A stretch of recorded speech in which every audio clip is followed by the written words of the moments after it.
ሶማሌዎች ጥያቄ አላቸው፣ አፋሮች አድምጧቸው።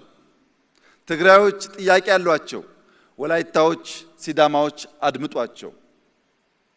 ዳሰነች አሌ ጥያቄ ያለው፣ ኦሮሞዎች፣ አማሮች አድምጧቸው።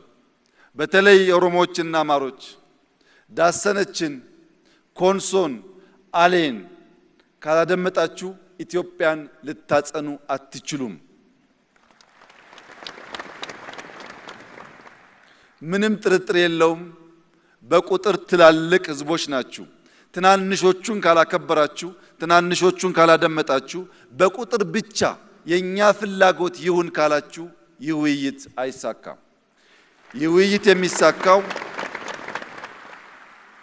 የሚሳካው አሌ ጥያቄ ሲጠይቅ ጋሞ የማይጎዳ ከሆነ ያ ጥያቄ የማይጎዳው ከሆነ አሌም መቀበል አለበት። አሌ ጥያቄ ሲጠይቅ ጥያቄው ጎፋን የሚጎዳ ከሆነ ግን አሌ ጥያቄውን መሳብ አለበት።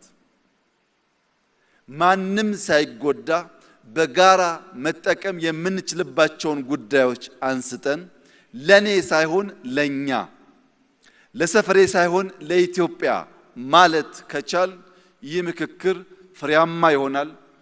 የደከሙ ኮሚሽነሮች በማምሻ እድሜያቸው ለኢትዮጵያ ልፋታቸው፣ ምንዳቸው የዚህ ውይይት ውጤት ይሆናል። እንደዚህ ያለው መድረክ ማዘጋጀት ባለመቻላችን ለረጅም ዘመናት ዋጋ የከፈሉ የሞቱ የቆሰሉ ኢትዮጵያውያንም ቢያንስ በአጸደ ገነት ሳሉ በሌላ ትውልድ